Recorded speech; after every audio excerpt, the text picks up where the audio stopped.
नौगांव के इतिहास में ये इस तरह का पहला काला दिन है जब बाहर के गुंडे आके नौगांव नगर में बीच सड़क पे खुलेआम फायरिंग करके जाएं। ये हमारे प्रशासन के लिए बहुत बड़ी चुनौती है। कल हमारे पड़ोस में रहने वाले सिद्दीकी परिवार में एक बहू ने सुसाइड कर लिया था। उस बात को लेके कुछ विवाद था। हालांकि लड़की पक्ष के जो लोग आए थे उनसे हमारी बातचीत हो गई थी और यहीं हमारे घर में ही बैठ के समझौते की बात हुई थी। वो बच्चे को ले जाना चाहते थे, बच्चे को भी उसका मेडिकल करा के पुलिस के सामने पंचनामा बना के सुपुर्दगी करा दी थी। सब कुछ शांतिपूर्वक हो गया था। बड़े लोग बच्चे को लेके, बहू की डेड बॉडी लेके वो छतरपुर जाना चाहते थे। वो छतरपुर चले गए, तब तक कोई बात नहीं थी। इसी बीच फायर की खबर मिली कि पड़ोस में फायर हो गया है।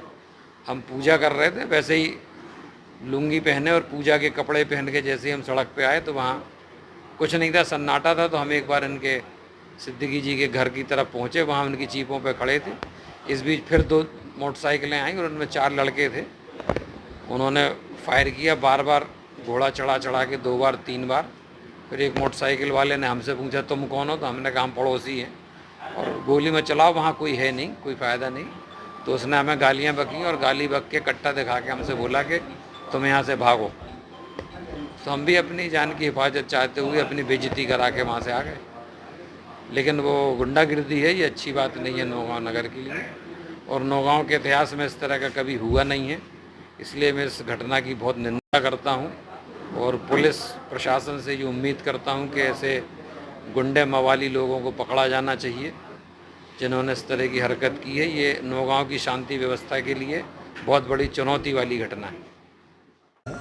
उस तहरीर से हमने 33/20 मर्ग कायम किया है और अस्पताल में भी वहाँ पुलिस व्यवस्था लगा दी गई थी। और जो मृतका है रिजवाना, मूलतः छतरपुर की निवासी हैं, अभी 9 विवाहिता हैं, जिसके लिए तहसीलदार से पंचनामा तैयार कराया जाएगा तथा उनके परिवार के लोगों द्वारा, टीम के द्वारा पीएम कराने का निवेदन किया है। और 9 विवाहिता है और वो टीम के द्वारा उसका पीएम कराया जाएगा। पीएम रिपोर्ट के बाद ही स्थिति स्पष्ट होगी। तो पोस्टमार्टम कहाँ पर किया जाएगा? अब पोस्टमार्टम का तो वैसे यहीं होता है, लेकिन हम लोगों ने उसको, उनके परिवार को भी समझाइश दी है कि वीडियोग्राफी करा लें आप, और तहसीलदार हैं और तहसीलदार के उसमें मार्गदर्शन में ही उसका पंचनामा बनाया जाएगा और टीम के द्वारा पीएम कराया जाएगा। तो वो लोग संतुष्ट भी हैं। शर्मा के पक्ष ने आरोप लगाए हैं कि दहेज प्रताड़ना की वजह से वो आत्महत्या नहीं बल्कि हत्या है। अभी उनके आरोप लगाए हैं, उसके माता पिताजी के द्वारा यही आरोप लगाए गए हैं कि दहेज प्रताड़ना से बच्ची को किया है। लेकिन वो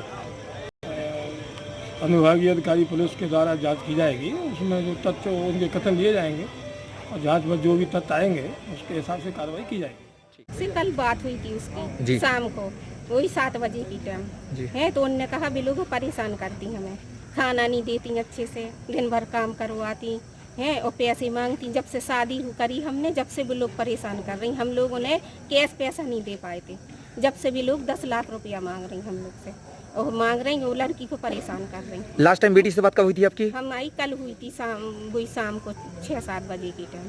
और आज उनकी बड़ी चच्ची सास हैंगी, उनका फ़ोन गया कि जैसी बैठी हो वैसी आ जाओ। 6-6:15 की टाइम उनकी चच्ची का फ़ोन गया, हम लोग वैसे ही आ गए। इधर दिखा सो हमारी बेटी को, हमें इंसाफ चाहिए है। और पोस्टमार्टम इधर ना हो, छतरपुर में हो, कि जे लोग रिश्वत दें या जे लोग कुछ करें, हमारी बेटी को परेशान करें है। अब तो क्या परेशान करें, चली गई ना, काम वाली हटा दी, दिन भर काम करवा रही हैं। उनके घर वाले हैं तरन्नुम है, वो बहुत ज़्यादा परेशान करती थी। सारा है एक चच्ची सास है, और दादी सास हैगी एक बुढ़ी, वो पूरे दिन रात में 12 बजे तक दरवाजे पे बिठलवाती थी कि सब आ जाएं, दरवाज़ा खोलो, जब तुम्हारी मियाँ बाद में आएंगी, जब तुम उनको खोल के फिर अंदर जाना। जिला अस्पताल में पोस्टमार्टम के लिए आपने कोई आवेदन दिया है? अभी नहीं।